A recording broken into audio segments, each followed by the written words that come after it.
ঘর হতে পা বাড়িয়ে ভূগোলের সীমা ছাড়িয়ে কত প্রিয়জন হয় পরবাসী।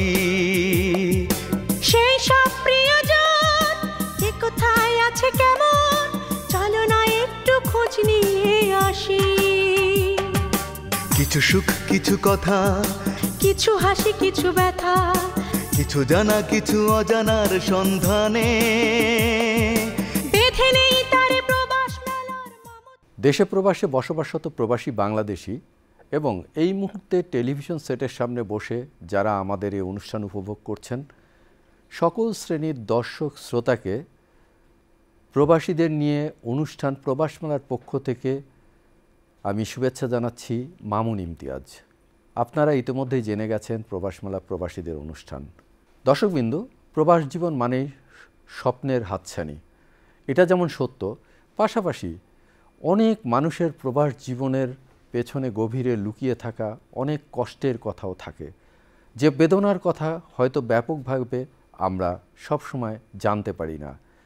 আমরা চেষ্টা করছি প্রতিনিয়ত প্রবাসীদের স্বপ্নের কথা, তাদের সফলতার গল্প এবং তাদের পেছনের যেসব কষ্টের কথা সেগুলোও তুলে আনতে এই অনুষ্ঠানে। মানব জীবনের ইতিহাস পর্যালোচনা করলে দেখা যায় মানুষ আদিকাল থেকেই প্রবাসী হয়েছেন। ভৌগোলিক সীমারেখা ছাড়িয়ে এক স্থান থেকে অন্য স্থানে তার জীবিকার জন্য চলে গেছেন, সেখানেই সে থিতু হয়ে বসেছেন। এখনও তার ব্যতিক্রম নেই। বাংলাদেশ স্বাধীনতা অর্জন করার পরে ব্যাপক হারে আমাদের দেশের জনগণ বিভিন্ন দেশে যে কর্মসংস্থানের জন্য গেছেন, নানা কারণে যে সেখানে থিতু হয়েছেন এবং তারা সেখানে ব্যবসা বাণিজ্য বা বিভিন্ন ধরনের চাকরি বাকরিতে প্রতিষ্ঠিত হয়েছেন, সেখানে অর্থ উপার্জন করছেন, তাদের উপার্জিত অর্থ দেশে পাঠাচ্ছেন, তাতে যেমন তাদের পরিবার উপকৃত হচ্ছেন, পাশাপাশি তেমনি আমাদের দেশের অর্থনীতির চাকা প্রতিনিয়ত সচল থাকছে। আর এইসব প্রবাসীদের গল্পগাথা নিয়েই আমাদের প্রবাস মেলা অনুষ্ঠান। প্রবাস মেলা অনুষ্ঠানের শুরুতেই থাকছে একজন প্রবাসী শিল্পীর কণ্ঠে গান।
প্রিয় দর্শক, আমরা অতীতের মতো আজকেও প্রবাস মেলার সেটে একজন সম্মানিত প্রবাসী অতিথিকে কথা বলার জন্য আমন্ত্রণ জানিয়েছি। আমরা প্রথমেই তার সঙ্গে পরিচিত হয়ে নেই। আমার সঙ্গে আছেন যিনি কথা বলবেন, ওনার নাম তুহিন আহমেদ। উনি দীর্ঘদিন ধরে সৌদি আরবের দাম্মাম শহরে বসবাস করছেন। তুহিন ভাই, কেমন আছেন? আলহামদুলিল্লাহ, ভালো। আপনি সবারই প্রবাস জীবনের শুরুতে একটা গল্প থাকে। আপনি কবে কিভাবে সৌদি আরবে গেলেন? আমি সর্বপ্রথম 1994 সালে সৌদি আরব যাই মিনিস্টারি বিষয়, এবং মিনিস্টারি বিষয় গিয়ে প্রথম রিয়াদে যাই। রিয়াদ থেকে ওখান থেকে আমাদেরকে ট্রান্সফার করে দাম্মামের পাশে আল জুবাইল সিটিতে আমাদেরকে পাঠায়। ওখানে মিনিস্টারি নেভাল বেস একটা হসপিটাল আছে বিশাল বড়, ওই হসপিটালে আমরা কাজে যোগ দিই। তখন থেকে আমার কর্মজীবন শুরু হয়। কতদিন আপনি এই জবে ছিলেন? ওই জবে আমি 10 বছর ছিলাম। যতদূর আপনার সঙ্গে পূর্বে আলাপ হয়েছে আমরা জানতে পেরেছি আপনি এখন একজন বিজনেসম্যান। ওখানে কি ধরনের ব্যবসার সাথে আপনি নিয়োজিত আছেন সেই বিষয়ে আমাদেরকে কিছু বলুন। আমি 10 বছর মিনিস্টারিতে থাকার পরে ওই মিনিস্টারিতে আমাকে খুব আমার কার্যকলাপ কাজকর্ম দেখে ওরা খুব আনন্দ, এবং আমাকে বলছে আমাদের এখানে আপনি আরও থাকেন। আমি বলছি না, আমি দেশে চলে যাব। দেশে চলে এসে আমি নিজের নামে ব্যবসা করব। এজন্য আমি বাংলাদেশে চলে আসি ওই চাকরি রিজাইন দিয়ে আসার পর আবার নতুন করে আমি ভিসায় যাই। প্রবাসীরা নিরন্তর শুধু তাদের সমস্যার কথা বলে, এমবাসি থেকে সহযোগিতা পাই না তেমন আমরা যা আশা করি, কিন্তু আপনি বলছেন যে এমবাসিতে সৌদিতে যথেষ্ট সহযোগিতা পাচ্ছেন। এটা কি এখনই না আগেও পেতেন? আগেও পেতাম, এখনও পাচ্ছি। এবং কি এখন বর্তমানে লোক মারা গেলে অ্যাম্বাসেডার সহযোগিতায় ফ্রি লাশ বাংলাদেশে পাঠানো হয়। জি, এই সেক্টরে কাজ করছে, তাতে আপনারা কতখানি খুশি এই ব্যাপারে যদি কিছু বলেন। আগের চেয়ে এখন আরও ভালো। 5ই আগস্টের পরে অ্যাম্বাসিতে যারা ছিল কিছু লোক বদলি হয়ে চলে গেছে। এখন বর্তমানে অ্যাম্বাসিডার খুবই ভালো, এবং যে কোনো সমস্যার জন্য দাম্মামে প্রতিনিধি দিয়ে দিছে। সৌদি আরবটা অনেক বড়। রিয়াদ আমাদের এখান থেকে প্রায় 600 কিলোমিটার দূর জুবাল থেকে। জি, এই জন্য দাম্মামে অ্যাম্বাসিডার প্রতিনিধি দিয়েছে। দাম্মাম আর জুবাইল এটা পাশাপাশি। কি কনসুলেট অফিস নাকি? হ্যাঁ, কনসুলেট অফিস। ওরা যে কোনো সময় সহযোগিতা করে। টোটাল সৌদি আরবে প্রায় 40 লক্ষ বাঙালি আছে। অবশ্যই এই ব্যাপারে নানা ধরনের মতভিন্নতা আছে, এক একজন এক এক রকম বলে। তারপরেও আমরা জানি যে পৃথিবীর মধ্যে সবচেয়ে বড় শ্রমবাজার হচ্ছে আমাদের কাছে সৌদি আরব। তো এই সৌদি আরবে অনেকেই আমাদের দেশের দক্ষ অদক্ষ শ্রমিকরা বা যারা কাজ করতে চায়, আরও যেতে চায়, তাদের জন্য আপনি একজন এখন তো সফল ব্যবসায়ী, অনেক দিন থাকেন, আপনার কি তাদের জন্য কি পরামর্শ আছে? যারা ভাষা শিখে যেতে পারে না, আমরা কিছু সংখ্যক লোককে আরবি শিখাই। আরবি শিখাইয়া কাজে লাগাই দিই। এখন বর্তমানে বাংলাদেশে তো ট্রেনিং সেন্টার বেরিয়েছে। এখন বাংলাদেশের শ্রমিককে ট্রেনিং করাইয়া তারপরে সৌদি আরবে পাঠাই, যাতে কোনো সমস্যা না হয়। আপনি কি পরিমাণ আমাদের এখান থেকে মানুষজনকে ওখানে নিয়ে গেছেন ব্যক্তিগত উদ্যোগে? আমার যেই ব্যবসা আছে এই ব্যবসার মধ্যে প্রায় 150 জন লোক আমি কাজে লাগাইছি। বাহ, আমার নিজস্ব। আপনি তো এখন আর্থিকভাবে সচ্ছল একজন প্রবাসী এবং সফল প্রবাসী। জি। তো সেক্ষেত্রে বাংলাদেশে নিয়ে আপনার চিন্তা ভাবনা, ব্যবসায় বিনিয়োগ বা কোনো ক্ষেত্রে বিনিয়োগের? আমি বাংলাদেশে এসে ছুটি কাটাই, তখন আমার কাছে সময়টা অপচয় করতে ভালো লাগে না। আমি দেখছি আমার সাথে কোরিয়ান, আমেরিকা, জাপানি, পৃথিবীর সব দেশের উন্নত দেশের লোক আছে, 50-এর উপরে বয়স, ওরা এসে সৌদি আরবে চাকরি করে। তাই আমি চিন্তা করলাম বাংলাদেশে এসে বেকার ঘরে বসে থেকে লাভ কি, ব্যবসা করি। এই জন্য আমি এই যে ঢাকা বনশ্রীতে ব্যবসা শুরু করছি, বিবারিয়া রিয়েল এস্টেট। দীর্ঘদিন সৌদি আরবে থাকার অভিজ্ঞতা থেকে আমাদের দর্শকদের অনেকেরই আগ্রহ থাকে এই বিষয়গুলো। কোন কোন পেশায় বেশি পরিমাণে ওখানে সুযোগ রয়েছে যাবার? বাংলাদেশ থেকে সবাই লেবার ভিসা যায়, গিয়ে ওই সৌদি আরবের আইন মোতাবেক আকামা থাকলেই যে কোনো কাজ করতে পারে। একজন ইঞ্জিনিয়ারও লেবার বিষয় যা, কারণ ইঞ্জিনিয়ারিং বিষয় বাংলাদেশে আসে না, ডক্টর বিষয় বাংলাদেশে আসে না, বেশিরভাগই লেবার আর টেকনিশিয়ান বিষয় আসে। যখন যেই বিষয় পা সেই বিষয়ে লোকজন চলে যায়, ওখানে গিয়ে যার যার কাজের অভিজ্ঞতা জানা থাকলে সেই কাজ করতে পারে। আমরা গণমাধ্যমে দেখলাম একটা সুযোগ দিয়েছে প্রবাসীদের জন্য যারা বিভিন্ন দেশ থেকে, নট অনলি বাংলাদেশ, যে আগে যে কফিল সিস্টেম ছিল, কফিল থেকে আপনাদেরকে মুক্ত করে দিয়েছে, অর্থাৎ ব্যবসা বাণিজ্য আপনারা নিজের নামে করতে পারেন। এটা 100% সত্যি কথা। কফিল মুক্ত ইনভেস্টার ভিসা বলে। আপনি যদি নিজের নামে গিয়ে ওই দেশে ইনভেস্টার লাইসেন্স করেন, তারপরে আপনি ইনভেস্টার হিসাবে ওই দেশে ব্যবসা করতে পারবেন। আপনার নামে চেক হবে, আপনার নামে ব্যাংকে অ্যাকাউন্ট হবে, যেটা আগে ছিল না। এখন বর্তমানে নিজের নামে সব কিছু করা যায়, কিন্তু ওই সরকারকে লাভের 20% ওই সরকারের ট্যাক্স দিতে হবে। ট্যাক্স দিতে হয়। কিন্তু আগে যেটা ছিল সেটা হলো যে কফিলের কাছে সবসময় একটা ধরা থাকতো। হ্যাঁ, এখন ওইটা নেই। যারা মনে করে যে আমি কফিলের সাথে ব্যবসা করব না, নিজের নামে করব, তাও সম্ভব। তবে সব প্রবাসীরা এখন পর্যন্ত নিজের নামে করে নাই। শুধু আমার মনে হয় 5% লোক বাঙালিরা নিজের নামে ইনভেস্টার হয়েছে। আচ্ছা আচ্ছা। সবাই এখন ওই কফিলের সাথে ব্যবসা করতে করতে একটা আন্ডারস্ট্যান্ডিং হয়ে গেছে, এই জন্য ওরা এখন কফিলকে ছেড়ে যাইতে মন চাচ্ছে না। আর যারা মনে করেন ওই কফিলকে পছন্দ করে না, কফিল অনেক টাকা নিয়ে যায়, ওরা কফিল বাদ দিয়ে এখন নিজের নামে ইনভেস্টার হয়েছে। আচ্ছা আচ্ছা আচ্ছা, আপনি একজন সিনিয়র প্রবাসী। আচ্ছা বলুন তো, আমাদের দেশের যারা মানে ওখানে কর্মসংস্থানের জন্য যাচ্ছে, আমরা গণমাধ্যমে প্রায় দেখি যে ফ্রি ভিসা বলে তো কিছু নেই। ফ্রি বলতে কোনো ফ্রি ভিসা নেই। ফ্রি ভিসার নামে ওখানে প্রচুর প্রবাসী ঘুরে বেড়াচ্ছে কর্মহীন। একজন সৌদির নাম ভিসাটা বের করে বাঙালিরাই বেশি। এই সমস্যাটা কিভাবে উত্তরণ করা সম্ভব? এটা সম্ভব হলো কোম্পানিতে যাওয়া সবচাইতে ভালো। আপনি দীর্ঘদিন দাম্মামে আছেন, সৌদি আরবে আছেন, ওখানে শুধু কর্ম নিয়েই কি আপনারা ব্যস্ত থাকেন, নাকি আমরা যেটা দেখি যে সামাজিক সাংস্কৃতিক সংগঠন বা রাজনৈতিক দলের শাখা টাকা খুলে অনেকে, ওখানে অনেক কিছু আছে, রাজনীতি হয়। তারপরে এই যে সামনে 16 ডিসেম্বর আসছে, 16 ডিসেম্বরে ওখানে বাংলাদেশ কমিউনিটি আছে প্রত্যেক জেলায় জেলায়। ওরা ওই যে শীতকালে সবাই মিলে পিঠা উৎসব করে। আচ্ছা আচ্ছা। সবাই ফ্যামিলি নিয়ে একসাথে বসে, সব ভাবিরা পিঠা বানিয়ে নিয়ে আসে, আমরা একসাথে সবাই মিলে খাওয়া দাওয়া করি, উপভোগ করি। দীর্ঘদিন ধরে আপনাদের প্রবাসীদের ব্যাপক দাবি ছিল প্রবাসীদের ভোটাধিকার। অলরেডি কিন্তু বর্তমান সরকার ভোটাধিকার এটা হয়েছে, নির্বাচনের জন্য আপনাদের ভোটাধিকার অলরেডি নিবন্ধন শুরু হয়ে গেছে। আপনি কি প্রবাসী ভোটার হিসেবে নিবন্ধিত হয়েছেন? না, আমি তো বাংলাদেশি ভোটার আছে অলরেডি আমার। আমি হই নাই, আমার বন্ধু বান্ধব যারা আছে ইউরোপ, আমেরিকা এবং সৌদি আরবে, তারা সবাই ভোটার হয়ে গেছে। আগামী ফেব্রুয়ারিতে যদি নির্বাচন হয়, ইনশাআল্লাহ সবাই কম্পিউটারের মাধ্যমে ভোট দিবে। আরও যদি কিছু বলবার ইচ্ছা থাকে আমাদের দর্শকদের উদ্দেশ্যে বলতে পারেন। প্রবাসে গিয়ে দর্শক এবং বাংলাদেশি লোকেরা অনেক উন্নত করছে।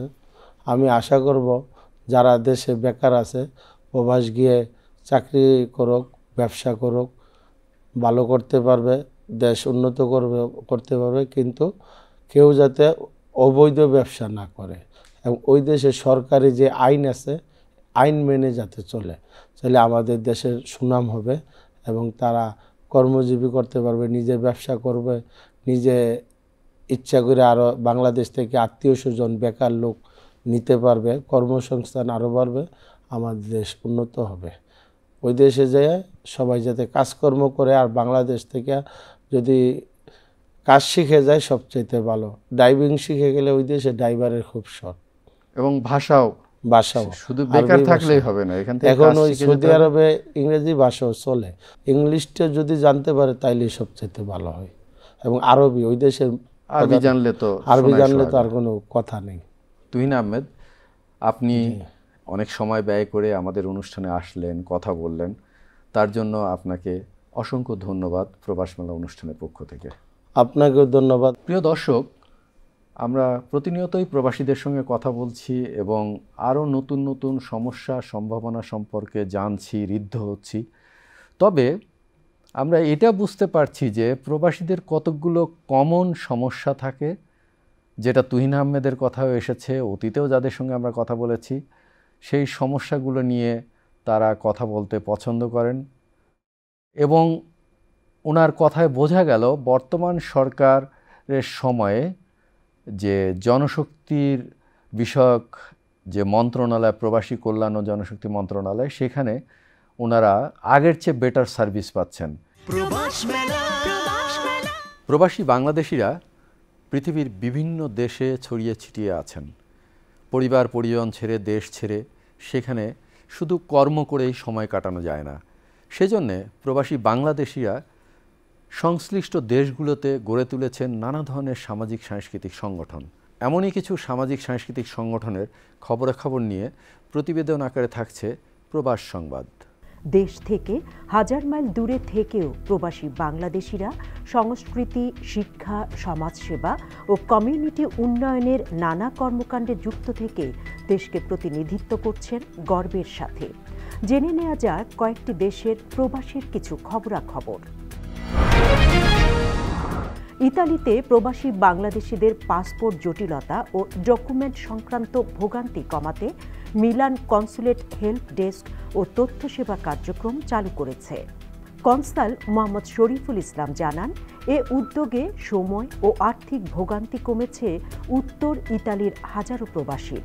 প্রতি সপ্তাহে বুধ ও বৃহস্পতিবার দেয়া হচ্ছে এনআইডি ও ভোটার নিবন্ধন সেবা। দূরবর্তী শহরগুলোতে ভ্রাম্যমাণ কনসুলার সেবাও চলছে। কনসাল জেনারেল মোহাম্মদ রফিকুল আলম সাংবাদিকদের জানান, আগামী দিনে আরও দ্রুত ও উন্নত সেবা নিশ্চিত করা হবে। প্রবাসীরা জানান, একটি তথ্য পেতে আগে দীর্ঘ সময় অপেক্ষা করতে হলেও এখন তাৎক্ষণিকভাবে সমস্যা ও সমাধান জানা যাচ্ছে। নবজাতক, হারানো ও মেয়াদোত্তীর্ণ পাসপোর্টের ক্ষেত্রেও অ্যাপয়েন্টমেন্ট ছাড়াই সেবা প্রদান শুরু হয়েছে। সৌদি আরবে অনুষ্ঠিত ওয়ার্ল্ড ট্রেড এক্সপো 2025-এ বাংলাদেশ থেকে 12টি কোম্পানি অংশ নিয়েছে।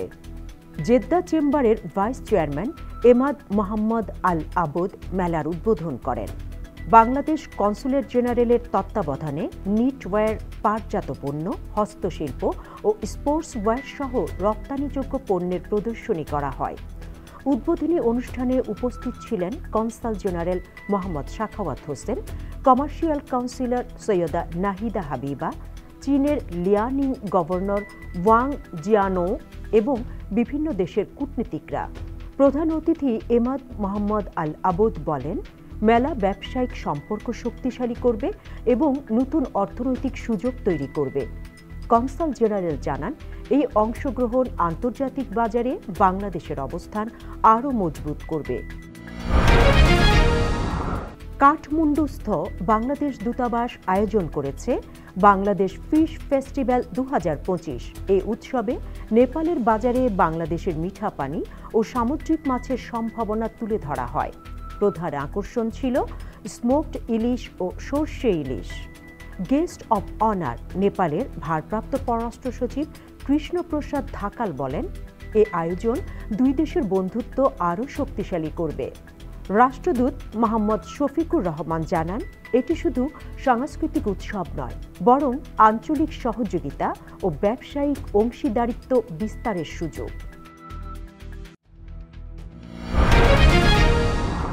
Bangladesh community in France BCF সপ্তমবারের মতো আয়োজন করেছে কৃতি শিক্ষার্থী সংবর্ধনা ও রিইউনিয়ন। মোট 30 জন বাংলাদেশি ও বাংলাদেশি বংশোদ্ভূত শিক্ষার্থীকে সম্মাননা দেয়া হয়। প্রধান অতিথি ছিলেন রাষ্ট্রদূত খন্দকার M তালহা, সভাপতিত্ব করেন MD নূর। সম্মাননা প্রাপ্তদের মধ্যে ছিলেন বাক উত্তীর্ণ 10 জন, স্নাতক পর্যায়ের 3 জন এবং মাস্টার্স ডিগ্রি অর্জনকারী 16 জন। অনুষ্ঠানে বিশেষ সম্মাননা দেয়া হয় CFFGK সাভারের ফরাসি ডেলিগেশনকে। উপস্থিত ছিলেন ব্রিগেডিয়ার জেনারেল মোহাম্মদ খায়রুজ্জামান মোল্লা, ওয়ালিদ বিন কাশেম, মিজানুর রহমান, KFM শারহাত শাকিল সহ অনেকে। সাংস্কৃতিক পর্বে অর্শী বড়ুয়ার ভায়োলিনে দুই দেশের জাতীয় সঙ্গীত বিশেষভাবে মাতিয়ে তোলে। মালয়েশিয়ার চৌকিট শাখা বিএনপির উদ্যোগে বেগম খালেদা জিয়ার রোগমুক্তি কামনায় মিলাদ ও দোয়া মাহফিল অনুষ্ঠিত হয়। সভাপতিত্ব করেন সুমন চৌধুরী, সঞ্চালনা করেন আনোয়ার পারভেজ। প্রধান অতিথি বিএনপির সহসভাপতি তালহা মাহমুদ। বিশেষ অতিথি ছিলেন কাজী সালাউদ্দিন, আলী খান জুয়েল, কামাল হোসেন ও আবুল বাশার আকন। অনুষ্ঠানে আরও উপস্থিত ছিলেন ইঞ্জিনিয়ার শাহজালাল, মোহাম্মদ জহির, মনির হোসেন, জাহাঙ্গীর সর্দার, সুমন হোসেন, হুমায়ুন মাল, কবির হোসেন, সিরাজুল ইসলাম, মোহাম্মদ মন্টু, মোহাম্মদ সুমন, মোহাম্মদ মিজান সহ অনেকে। দোয়া পরিচালনা করেন হাফেজ আশফাক হোসাইন। বিশ্বের নানা প্রান্তে প্রবাসীদের এসব উদ্যোগ সাংস্কৃতিক, বাণিজ্যিক, সেবা ও সামাজিক প্রতিটি ক্ষেত্রেই বাংলাদেশকে ইতিবাচকভাবে উপস্থাপন করছে এবং কমিউনিটিকে আরও শক্তিশালী করে তুলছে। দর্শকবৃন্দ, তথ্য প্রযুক্তির কল্যাণে এখন আর চিঠি চালাচালির খুব একটা প্রয়োজন হয় না। অচিরেই একে অপরের সঙ্গে বিশ্বের এই প্রান্ত থেকে ও প্রান্তে যোগাযোগ করা সম্ভব। আমাদের অনুষ্ঠানে নানা ধরনের তথ্য উপাত্ত দিয়ে অথবা আমাদের অনুষ্ঠানে কেউ যদি নানা কারণে বা নিজে অংশগ্রহণের সুযোগ চেয়ে যোগাযোগ করতে চান, সেক্ষেত্রে আমাদেরকে মেইল করতে পারেন। আমাদের মেইল অ্যাড্রেস probashmela@yahoo.com। এভাবেই আমরা চেষ্টা করে যাচ্ছি নানানভাবে আলাপচারিতার মাধ্যমে, তথ্য উপাত্তর মাধ্যমে, প্রতিবেদনের মাধ্যমে প্রবাসীদের গল্পগাথা আপনাদের সামনে উপস্থাপন করবার। আগামীতেও আমরা যাতে আরও নতুন কোনো অতিথি বা নতুন কোনো বিষয় নিয়ে আপনাদের সঙ্গে আবার উপস্থাপিত হতে পারি, সেই প্রত্যাশা ব্যক্ত করে আজকের অনুষ্ঠান এখানেই শেষ করব। ততক্ষণ পর্যন্ত আপনারা ভালো থাকুন, সুস্থ থাকুন, নিরাপদে থাকুন। আল্লাহ হাফেজ। প্রবাস মেলা।